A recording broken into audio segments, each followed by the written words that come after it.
Ya haleluya, Imana ishimwe, dushima Imana izunze ijoro ikazingura amanywa, intwari ku rugamba.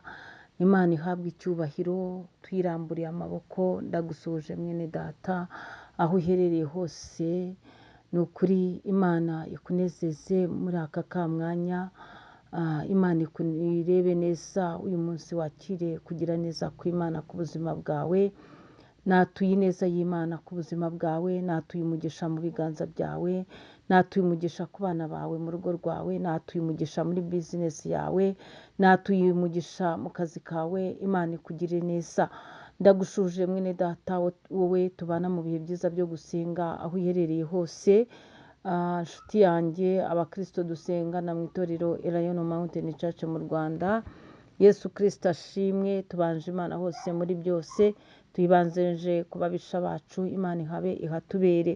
Nyemerera muri aka kamwanya twongere tugaruke mu ijambo ry'Imana rifite intego igira iti Imana ntivuguruzwa, Imana ntawayitambika, Imana ntawayihinyura, Imana ni ukuri ntawayirwanya. Imana ishimwe. Imana ntivuguruzwa.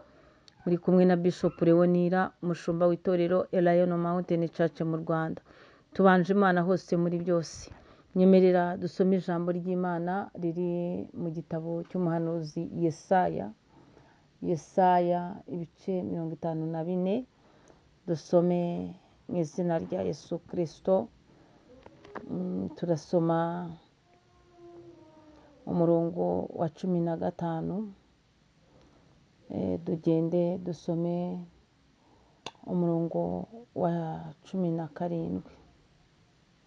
Dusome mu izina rya Yesu Kristo. Titire y'iri jambo handitse ngo Imana igarura ubwoko bwayo nk'umugore we ucyurwa. Imana ijya igarura abantu bayo mu bushake bwayo. Imana ijya igarura abantu bayo ibafitiye imbabazi. Imana ijya igarura abatannye yewe. Imana ijya igarura abantu bafite imitima yinangiye, ariko Imana ijya ibagarura. Imana ishimwe, kuko Imana itavuguruzwa. Icyo yanditse mu buzima bwawe nicyo kiba. Hanyuma 15 handitse ngo ahari bazaterana, ariko si njye uzaba ubateranije. Uzagukoraniraho wese azagwa ari wowe azize. Hanyuma 17, ariko nta ntwaro bacuriye kukurwanya izagira icyo igutwara, kandi ururimi rwose ruzahagurukira kukuburanya uzarutsinda. Izina ry'Imana yacu rihabwa icyubahiro. Nakubwenga Imana ntivuguruzwa. Uwo ni umurage w'abubaha Imana. Iryo ni isezerano ry'abamaramaje kwakira Yesu Kristo nk'umwami n'umukiza wabo mu bugingo bwabo. Iryo ni isezerano ry'abubaha Imana. Iryo ni isezerano ry'abayitumbira ku manywa na nijoro.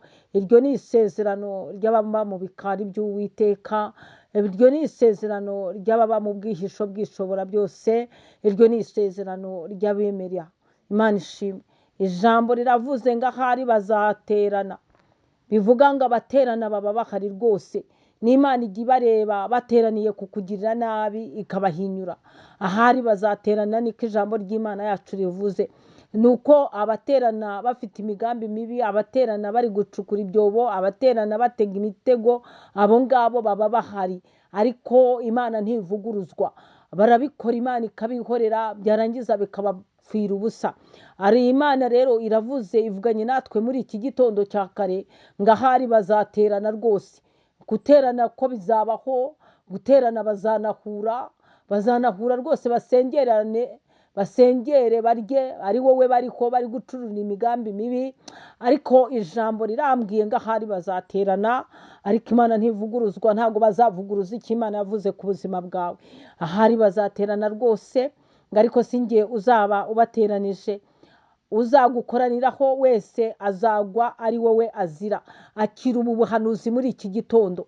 Si uko uwabuze abagukoraniraho bakagira gurupe, ariko ijambo ry'Imana riratubwiye ngo bazajya bagwa ari wowe bazira. bazajya bahura n'akaga ari wowe bazira, bazajya bahura n'ingaruka z'ibyaha byabo, bazajya bahura n'ingaruka zo kugira imigambi mibi mu mitima yabo, ngo bazajya bagwa ari wowe bazira. Izina ry'Imana yacu rihabwa icyubahiro. Imana ishimwe cyane kuko ari Imana ivuga bikaba, yategeka bigakomera.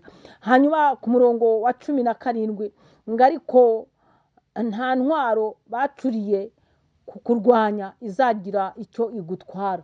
Ni ukuvuga ngo intwaro barazicuze, zirahari rwose, ziragwiriye, intwaro ziba zihari, ariko Imana itubwiye ngo iki?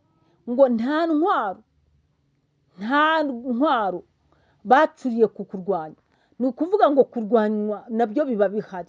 Intwaro barazifite zitandukanye, intwaro z'indimi zabo ziratyaye cyane.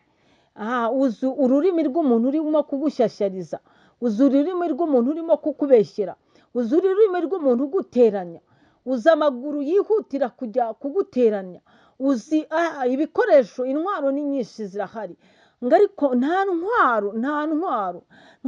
ntwaro bacuriye kukurwanya, nta ntwaro bacuze kugira ngo ikugirira nabi, ngo nta ntwaro bacuriye kukurwanya yewe izagira ikigutwara. Izina ry'Imana yacu rihabwa icyubahiro kuko dufite Imana itavuguruzwa. Imana ishimwe. Imana ntivuguruzwa ku byo yivugiye, ntacyo izagutwara rero, ntacyo iyo ntwaro izagutwara. Ngo kandi ururimi rwose ruzaguhagurukira kukuburanya uzarutsinda. Imana ishimwe. Se wari uzi ko imanza watsinze atari uko wari ufite ingingo nyinshi zo kukuburanira no kukurengera, ahubwo imanza nyinshi wazitsinze kuko Uwiteka yahagaze muri iri jambo, kuko Imana itavuguruzwa ku buzima bwawe. Imana ahagaze muri iri jambo, irangije irakurengera, irangije ifata abanyabwenge, ifata abanyamategeko, babona ingingo yo kukurengera, uratambuka none uriho. Izina ry'Imana yacu rihabwa icyubahiro.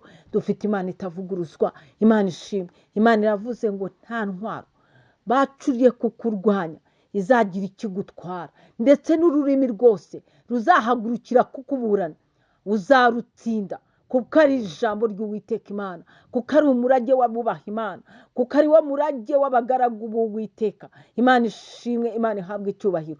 Wowe icyo usabwa ni ukwizera Imana, wowe icyo usabwa ni ukurekura ibyo wagwatiriye bigutandukanya n'ubwiza bw'Imana.